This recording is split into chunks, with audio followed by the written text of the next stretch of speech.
أما بعد فإن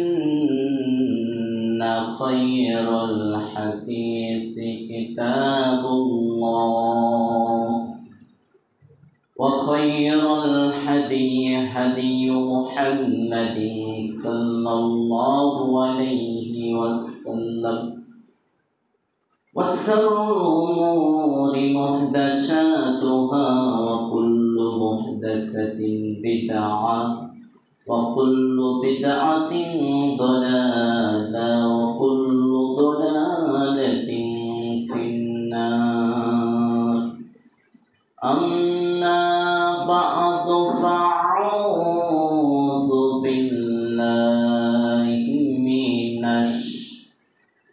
من الشيطان الرجيم بسم الله الرحمن الرحيم يا أيها الذين آمنوا توبوا إلى الله توبة نصوحا الحمد لله যাবতীয় প্রশংসা সেই মহান আল্লাহ সুবহানাহু ওয়া তাআলার জন্য, যে মহান রব আমাকে আপনাকে সকল মানুষের মধ্যে থেকে ছাঁটাই বাছাই করে আমাকে আপনাকে এই মির্জাপুর জামে মসজিদে আসার বসার তৌফিক দান করে দিয়েছেন। সেই মহান আল্লাহ রাব্বুল আলামিনের কাছে লাখো কোটি শুকরিয়া আদায় করি, সকলে বলি আলহামদুলিল্লাহ। তারপর সে নবী করিম, যেই নবী রহমতের ভান্ডার, রহমতের কামলিওয়ালা, আমার নেতা, আপনার নেতা, সারা পৃথিবীর নেতা, বিশ্ব নবী জনাবে মুহাম্মদ রাসূলুল্লাহ, সকলে বলি সাল্লাল্লাহু আলাইহি ওয়াসাল্লাম। সম্মানিত হাজিরিন, আমি আজকে আপনাদের সামনে যে বিষয়টি নিয়ে আলোচনা করব সেই বিষয়টি হলো তাওবা। প্রত্যেকটা আদর্শ সন্তানকে তওবা করতে হবে। তওবা অর্থ কি? ফিরে আসা। ফিরে আসা মানে কি? আমি জীবনে যতগুলো পাপ কাজ করেছি আর সেই পাপ কাজ জীবনে আর করব না, এর নাম হলো কি? তওবা।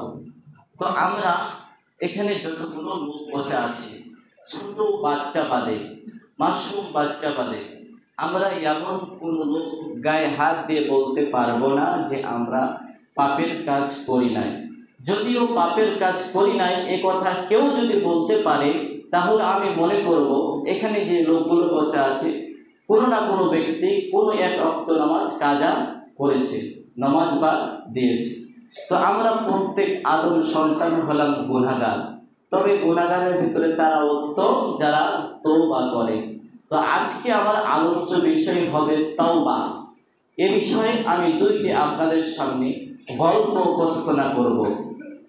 সেই গল্পগুলো হবে হাদিসের আলোকপাত অনুযায়ী যে তারা গুনার কাজ করেছে, তারপর তারা তওবা করেছে, তওবা করার পর তারা জান্নাতবাসী হয়েছে। আসেন সে আলোচনার ভিতর দিয়ে তারা কিভাবে তওবা করেছে আর আমরা কিভাবে তওবা করব জানার দরকার আছে কিনা। বনি ইসরায়েলের ভিতরে একজন ব্যক্তি 99টি মানুষকে হত্যা করেছে, 99 জন মানুষকে কতল করেছে, হত্যা করেছে। সে মানুষটি ছিল জঘন্য ব্যক্তি। আচ্ছা বলেন তো, 99 জন ব্যক্তিকে হত্যা করলে সেই ব্যক্তিটা কি ভালো মানুষ হতে পারে? বলেন, কখনোই না। একজন মানুষকে মারলে বোঝা যায় অন্যায়ের কারণে মেরেছে, কিন্তু এক ক্রমান্বয় করে 99টা মানুষকে হত্যা করেছে। সে বড় পাপ কাজ করেছে। সেই ব্যক্তি একজন ব্যক্তির কাছে গিয়ে বলল, যে আমি 99টা ব্যক্তিকে হত্যা করেছি, 99টা মানুষকে আমি কতল করেছি, আমার তওবা কি আমার আল্লাহ গ্রহণ করবে? সে বলল, তুমি 99 জনকে হত্যা করেছো, আবার তুমি তওবা করতে চাচ্ছ, এটা হয় নাকি? রাগান্বিত কণ্ঠে বলল, না না, তোমার তওবা কবুল করা হবে না, আল্লাহ তোমার তওবা কবুল করবে না, কারণ তুমি 99 জনকে হত্যা করেছো, আল্লাহ তোমাকে কখনোই ক্ষমা করবে না। যে ব্যক্তি 99 জনকে হত্যা করেছিল, সে ওই ব্যক্তি আবারও ওই ব্যক্তিকে হত্যা করে ফেললো। যে ব্যক্তি বলল যে তওবা তোমার কবুল হবে না, তাকে হত্যা করে ফেললো, কতল করে ফেললো। তাহলে বলেন তো সে ব্যক্তি কতজনকে হত্যা করলো? 100 জন পূর্ণ করলো, অর্থাৎ সেঞ্চুরি পূর্ণ করে ফেললো, 100 জন মানুষকে কতল করে ফেললো। সে এলাকায় আরেকজন বুজুর্গ ছিল, তার ভিতর তওবার ভিতরেই সে ছিল, কারণ তার মনে যাচ্ছিল যে আমি তওবা করব, আমি ইস্তেগফার করব, আমি আল্লাহর একজন খাঁটি বান্দা হব। তার নিয়তটা অন্তরে কিন্তু সেটা ছিল, তার অন্তরটা ছিল তওবা করব, খাঁটিভাবে বিশুদ্ধভাবে তওবা করব, আমি কখনো আর অন্যায় কাজে জড়িত হব না। সে আরেকজন ব্যক্তির কাছে গেল, সে ছিল একজন দরবেশ, ভালো জানতা ব্যক্তি। তাকে বলল, আমি 100 জন সেঞ্চুরি করেছি, হত্যা করেছি, কতল করেছি, আমি কি তওবা হবে? আমি কি আল্লাহর কাছে ক্ষমা পাবো? সে বলল, হ্যাঁ, আল্লাহ হলেন রহমান, আল্লাহ হলেন গফফার। আল্লাহর কাছে কোনো ব্যক্তি যদি তওবা করে, খাঁটিভাবে খালেস নিয়তে কেউ যদি তওবা করে, আমার আল্লাহ সেই তওবাটা কবুল করে নেন। সেই ব্যক্তি পরামর্শ দিল তাকে, তুমি যদি এই এলাকায় থাকো, তাহলে এই এলাকার যে পরিবেশ রয়েছে, এই এলাকার পরিবেশের কারণে তুমি তওবা করলে আবার অন্যায় কাজে জড়িত হওয়ার সম্ভাবনা থাকবে। এই জন্য তুমি আর এই এলাকায় থাকো না। ওই যে ওই এলাকা দেখতে পাচ্ছ, ওই এলাকাতে বেশি আলেম রয়েছে, উলামা রয়েছে, ওই এলাকায় তুমি চলে যাও, ওই এলাকার সহবতে যাও, তুমি ক্ষমা পেয়ে যাবে। সে ওই ব্যক্তি ওই এলাকার উদ্দেশ্যে রওনা দিল। কোন ব্যক্তি? যে 100 জন খুন করেছে, হত্যা করেছে, কতল করেছে, সে ওই ব্যক্তি ওই এলাকার দিকে অগ্রসর হতে লাগলো। ইতিমধ্যে মালাকুল মউত হাজির হয়ে গেল, তার জানটা কবজ করতে লাগলো। ইতিমধ্যে আল্লাহর দায়িত্বশীল ফেরেশতা, রহমতের ফেরেশতা এবং আযাবের ফেরেশতা উপস্থিত হয়ে গেছে। তাদের ভিতরে দ্বন্দ্ব সৃষ্টি হয়ে গেছে। এই লোকটা কোন পথের দিকে যাচ্ছিলেন বলেন তো? কোন পথের দিকে? তওবার দিকে। আমার মনে হয় আপনারা গুরুত্ব সহকারে কথা শুনছেন না। সে ওই ব্যক্তি তওবার দিকে যাচ্ছিল। সে ওই ব্যক্তি 100 জন হত্যা করেছে। আল্লাহর দায়িত্বশীল ফেরেশতারা বলল, না না, সেহেতু সে তওবার দিকে যাচ্ছে, এই জন্য রহমতের ফেরেশতা তারা আত্মাটা নেওয়ার জন্য হাত বাড়াচ্ছে। আবার আযাবের ফেরেশতারা বলছে, না না, সে 100 জন হত্যা করেছে, মানুষ মার্ডার করেছে, সে আল্লাহর কাছে ক্ষমা পাবে না, সে তো এখনো তওবা করতে পারে নাই। এখান থেকে একটা মির্জাপুরবাসী শিক্ষা নেবেন, আল্লাহ পাক কত রহমান, আল্লাহ পাক কত দয়ালু, আল্লাহ পাক কত রহমান। এখান থেকে যদি আপনি শিক্ষা নেন, আপনি যতই বড় গুনার কাজ করেছেন, আপনি যদি অন্তর থেকে, এই কল থেকে, এই হৃৎপিণ্ড থেকে আপনি যদি খালেস নিয়তে আজকে মসজিদের ভিতরে তওবা করতে পারেন, আর আপনার তওবাটা যদি আমার আল্লাহ গ্রহণ করে নেন, তাহলে জেনে রাখবেন আপনিও একজন মুমিন বান্দা।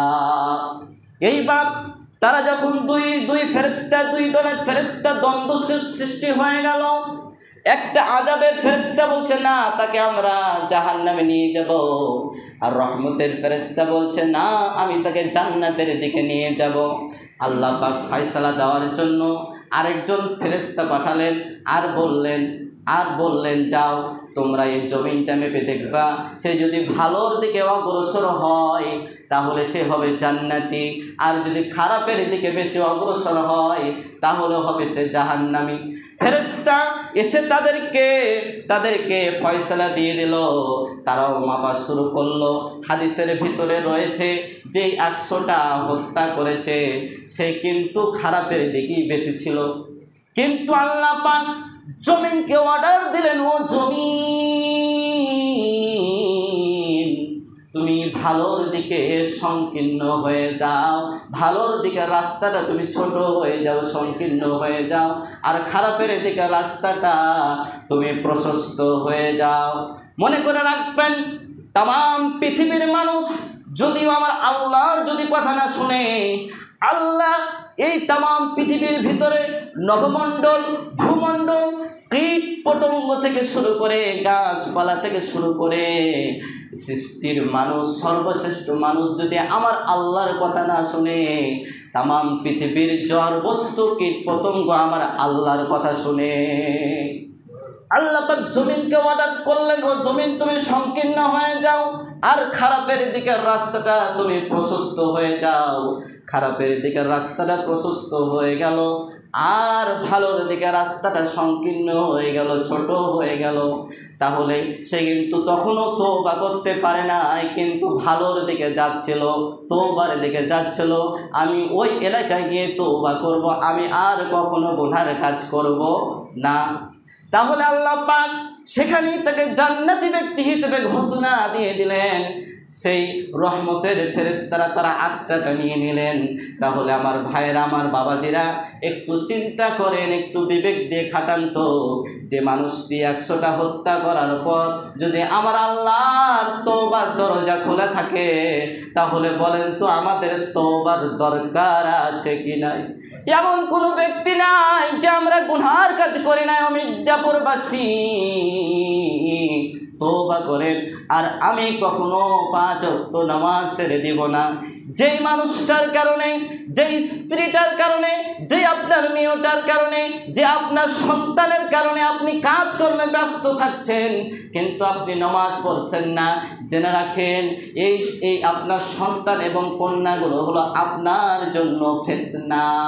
এই পৃথিবীতে আপনার সন্তান, আপনার কন্যা, আপনার স্ত্রী, আপনার পিতামাতা, এইগুলো হলো আপনার জন্য ফিতনা।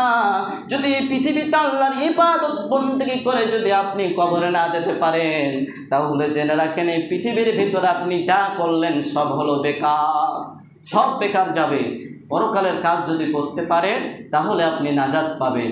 পরকালের কাজ কিভাবে করবেন? 5 ওয়াক্ত নামাজ পড়বেন, নিয়মিত কোরআনুল কারীম পাঠ করবেন, অন্যায় কাজ ছেড়ে দিবেন, পরিবারকে নামাজের আদেশ দিবেন। ইয়া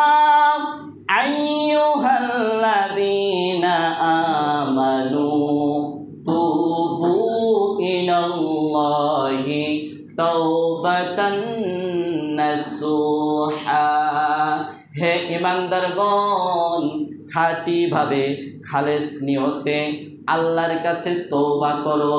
যদি খাঁটিভাবে খালেস নিয়তে আল্লাহর কাছে তওবা করতে পারো, তাহলে আমার আল্লাহ পাক কিন্তু আমার আপনার তওবাটা করে নেবেন।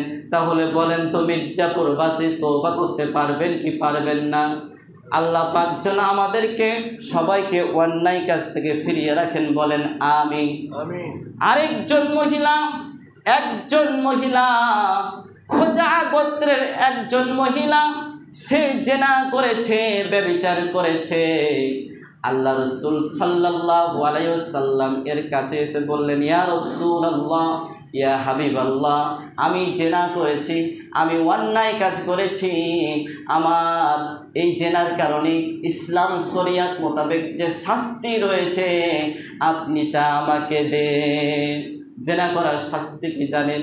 কোনো যদি বিবাহিত পুরুষ এবং বিবাহিত নারী যদি জেনার কাজ করে, তাহলে তাকে এই কোমর পর্যন্ত তাকে মাটিতে পুঁতে ফেলবে এবং রজব মেরে, পাথর মেরে তাকে হত্যা করা হবে। এটা হলো ইসলামের বিধান। কিন্তু বাংলাদেশের বিধান, আপনি আইন কানুন জানেন, জেল রয়েছে, ফাঁসি রয়েছে, কিন্তু এই আইন কানুন আমাদের ইসলাম শিক্ষা দিচ্ছে না।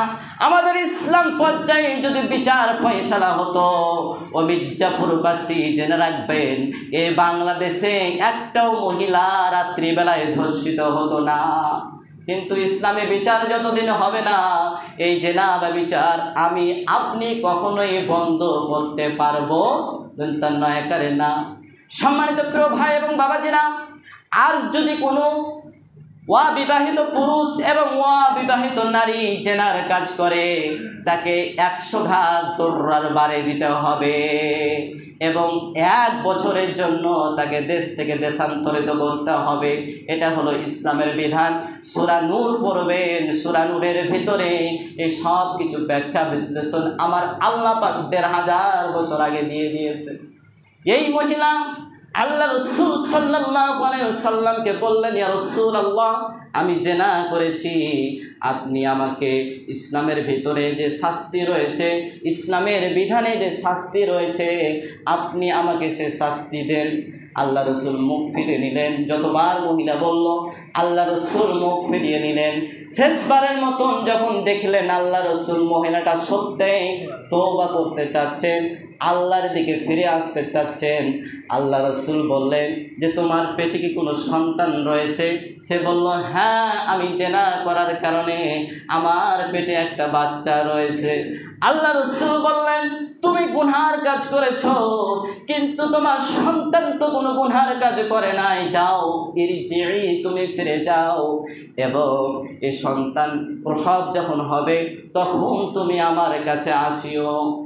এই মহিলা যখন সন্তান প্রসব করলো, কিছুদিন পর একটা কাপড়ের ভিতরে জড়িয়ে রাসূলুল্লাহ সাল্লাল্লাহু আলাইহি ওয়াসাল্লামের কাছে হাজির হলেন আর বললেন, ইয়া রাসূলুল্লাহ, ইয়া হাবিবাল্লাহ, এই যে দেখেন আমার সন্তান প্রসব করেছি, আমার সন্তান হাতে রয়েছে, ইসলামের ভিতরে যে শাস্তি রয়েছে আপনি সে শাস্তি আমাকে দেন। আল্লাহ রাসূল বললেন, ইসলামের বিধান হলো ছোট বাচ্চাদেরকে 2 বছর দুধ পান করতে হবে, এটা হলো শিশুদের হক। কিন্তু আজকে বাংলাদেশের মহিলারা তাদের শরীর নষ্ট হয়ে যাবে বলে তাদের সন্তানের হক সে নষ্ট করছে। অনেক বড় বড় ফ্যামিলি যারা থাকে, তারা এই দুধটাকে শুকিয়ে দেওয়ার জন্য, তার শরীর নষ্ট হওয়ার জন্য ওষুধ পাওয়া যায়, এই জন্য সে ওষুধ সেবন করে আর বাচ্চাদেরকে ফিডার খেয়ে বড় করে। আচ্ছা বলেন তো, এই সন্তানগুলো কখনো কি সবল হবে না দুর্বল হবে? ফিডার খেয়ে কখনো সন্তান সবল হয় না। মায়ের 2 বছর দুধ পান করালে ওই সন্তান সবল হবে, কখনোই তার রোগ ব্যাধি খুব একটা বেশি হবে না। কিন্তু দেখবেন যে সন্তানগুলো ফিডার খেয়ে বড় হচ্ছে, সে সন্তানগুলো রোগান্বিত বেশি দেখা দিচ্ছে, কম বয়সে ডায়াবেটিস দেখা দিচ্ছে। এখন তো বর্তমানে যে সন্তানগুলো হচ্ছে, হয়ে পড়ে অসুখ শুরু হচ্ছে। কারণ আছে, বিজ্ঞানীভাবে প্রমাণ করতে গেলে আমি অনেক রকমের কারণ দিতে পারবো, যেহেতু ওদিকে যাচ্ছি না। আল্লাহ রসুল বললেন, তুমি 2 বছর দুধ পান করাও। সে ফিরে গেল, 2 বছর দুধ পান করালো। 2 বছর দুধ পান করার পর সে বাচ্চাটার একটা টুকরো রুটি দেওয়ার পর আল্লাহ রসুল সাল্লাল্লাহু আলাইহি সাল্লামের কাছে হাজির হলেন।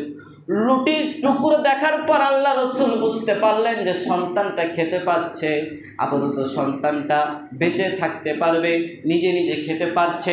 আল্লাহ রসুল তাকে রজব মারা নির্দেশ দিলেন। আল্লাহ রসুল তো পারতেন তাকে ছাড় দিতে, যাও, তওবা করেছো, সত্যি তুমি তওবা করেছো, যাও, আল্লাহ তোমাকে মাফ করে দিবে। কিন্তু ইসলামের শরিয়াতের বিধান কোনো মানুষ লঙ্ঘন করতে পারবে না। আল্লাহ রাব্বুল আলামিন কুরআনুল কারীমে বলছেন, ওগো নবীজি, আমার একটি কথা যদি তুমি বানিয়ে প্রচার করে ছেড়ে দাও, জেনে রাখো আমি তোমার কণ্ঠনালী ধরে ফেলতাম আর আমি তোমার কণ্ঠনালীটা ছিঁড়ে ফেলতাম। তাহলে আল্লাহ রসুলকে এত বড় একটা ধিক্কার দিয়েছেন। তাহলে চিন্তা করে দেখেন, আল্লাহ রসুল কখনোই নিজের কথা তিনি বলেন না, বলেছেন? আল্লাহ রসুলের নিজের কথা নয়, স্বয়ং আল্লাহ যা বলতে বলেছেন তাই বলেছেন। আল্লাহ রসুল খাল খোলানো হলো, সাহাবীদেরকে অর্ডার দিলেন, যাও তাকে রজম মারো, পাথর নিক্ষেপ করো। পাথর নিক্ষেপ করতে করতে একজন সাহাবী হযরত খালিদ ইবনে ওয়ালিদ রাদিয়াল্লাহু তাআলা আনহু একটা পাথর নিয়ে মহিলার মাথা বরাবর আঘাত করেছে। মহিলার মাথা বরাবর আঘাত করার কারণে ফিনকি দিয়ে রক্ত পড়ে তার মুখে ছিটকে পড়েছে। এই খালিদ ইবনে ওয়ালিদ রাদিয়াল্লাহু তাআলা আনহু এই জেনাকারিনী মহিলার রক্ত লাগার কারণে তাকে গালিগালাজ করতে লাগলো। একজন জেনাকারিনী নারীর রক্ত আমার শরীরে লাগলো। আল্লাহ রসুল তার গাড়িটা শুনে ফেললো। আল্লাহ রসুল বললেন, ও খালিদ, সাবধান, তুমি কাকে গালি দিচ্ছ? সে এমনভাবে তওবা করেছে, যদি এই মদিনার ভিতরে চোর, বাটপার, জুলুমকারী এরাও যদি এভাবে তওবা করত, আমার আল্লাহ এদের তওবাগুলো কবুল করে নিত। সুবহানাল্লাহ। তাহলে সেই মহিলা কিভাবে আল্লাহর কাছে তওবা করেন? ইত্তাকুল্লাহ, আল্লাহর ভয়ে তওবা করলো। এভাবে আমাকে এবং আপনাকেও তওবা করতে হবে। আপনি যদি খাঁটিভাবে খালেস নিয়তে তওবা করতে পারি, তাহলে আল্লাহ পাক আমার আপনার তওবাগুলো কবুল করে নেবেন। আজকের আলোচ্য বিষয় ছিল তওবা। ইয়া আইয়ুহাল্লাযীনা আমানু, হে ঈমানদারগণ, তুবু ইলাল্লাহি তাওবাতান নাসুহা, খাঁটিভাবে খালেস নিয়তে যদি তওবা করতে পারেন, তাহলে কিন্তু আমার আল্লাহ আমার আপনার তওবাগুলো কবুল করে নেবেন। অতএব কেউ আর অন্যায়ের সাথে জড়িত হবেন না, কেউ 5 ওয়াক্ত নামাজ ছেড়ে দিবেন না, আর অন্যায়ের সাথে কখনোই আপোষ করবেন না।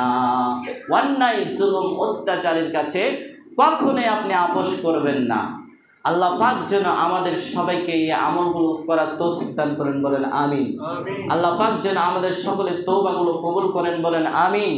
আল্লাহ পাক যেন আমাদেরকে অন্যায় অবিচার থেকে বেঁচে রাখেন, বলেন আমিন। আল্লাহ পাক যেন আমাদের সকলকে 5 ওয়াক্ত নামাজ পড়ার তৌফিক দান করেন, বলেন আমিন। ওয়া আখির দাওয়ানা আনিল হামদুলিল্লাহি রাব্বিল আলামিন।